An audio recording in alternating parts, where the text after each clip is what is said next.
my goals for, let's see.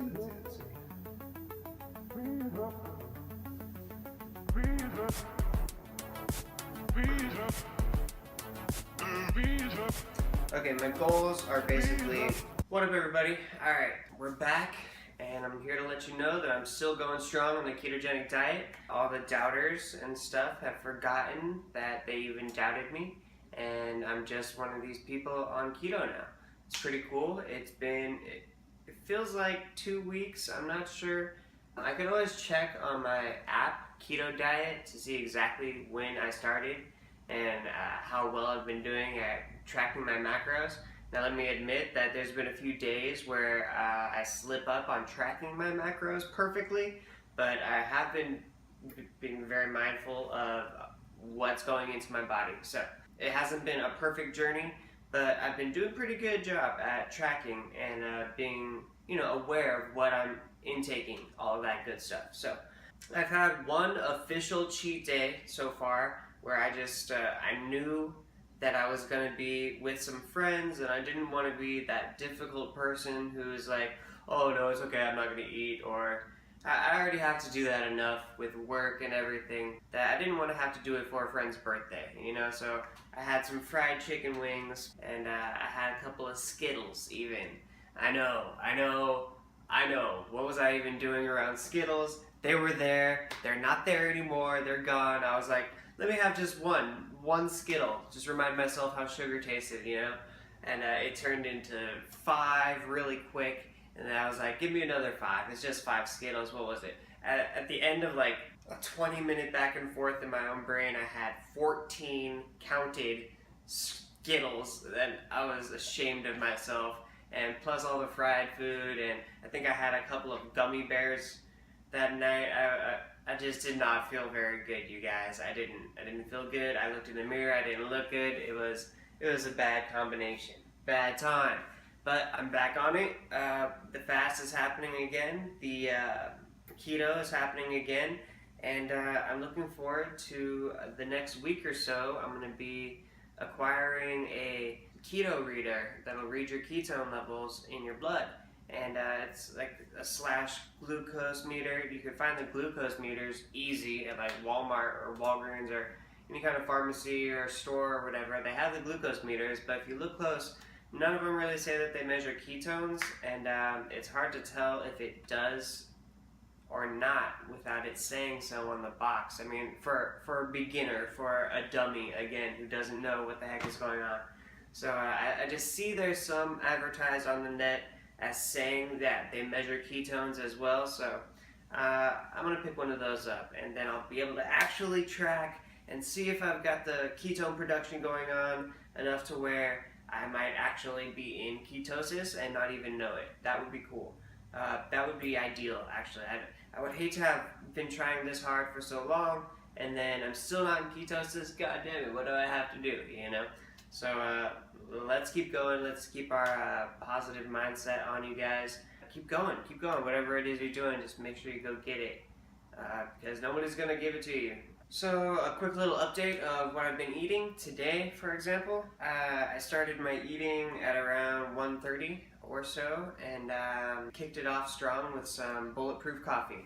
I found out that the MCT coffee that I was drinking with butter is known by a shorthand name, which is just bulletproof coffee. So if you put a tablespoon of grass-fed butter into your coffee in the morning, and you squeeze a tablespoon of MCT oil into your coffee in the morning together, that's known as bulletproof coffee. No more confusion, everybody. Bulletproof coffee is where it's at.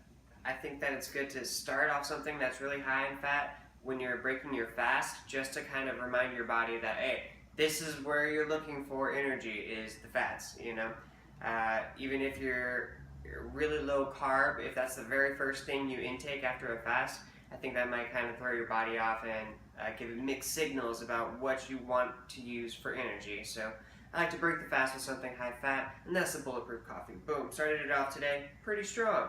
And was feeling a little bit anxious in the stomach area, so I was like, let's put something in there, let's make some food happen. I made 4 eggs, 4 pieces of bacon. Boom, we add that to the list of macros. that jumped up my calories quite a bit, gave me some protein that I needed for the day, and my fat is still going strong. I don't know why I'm talking like a surfer, but you're gonna have a bad time if you eat a lot of carbs. You know how it is. Talk like this.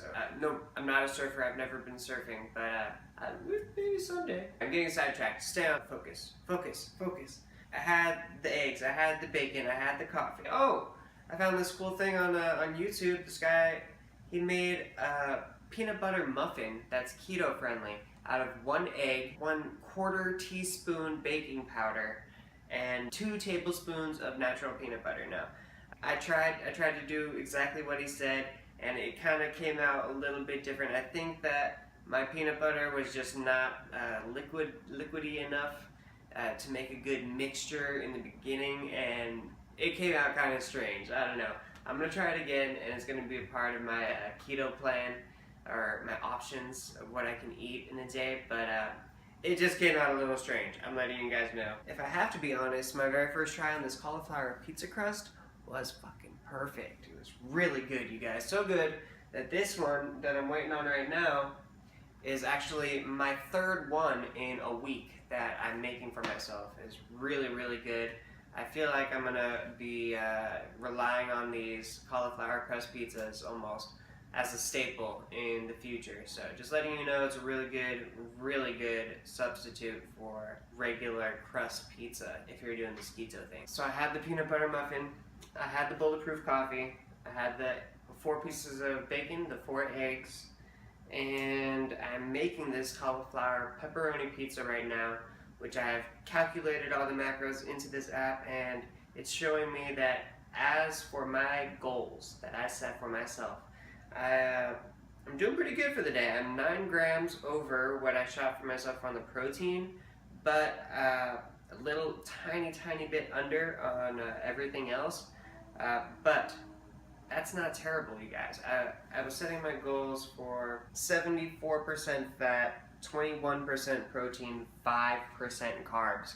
Now, I know it's a little bit tough. Some people go a little bit more of their carbs, a little bit more of their proteins, and they're still getting into this ketosis. So I give myself a little bit of leeway on the daily. So I know that I've only got 21% of my calories coming from my protein. So if I go a little bit over on that for the daily intake, that's not gonna break the bank. I'm not going, if I was going like 300 grams of protein in a day, I understand that's cause for concern if you're trying to stay in ketosis, but I'm not eating that much protein in a day, okay? Just back off. Alright, as I have this imaginary fight with myself in my head about how much protein I eat, I just wanted to check in with you guys, let you know I'm still doing the damn thing. It's really cool. I love it. I feel great. And you can too if you just believe in yourself. Peace.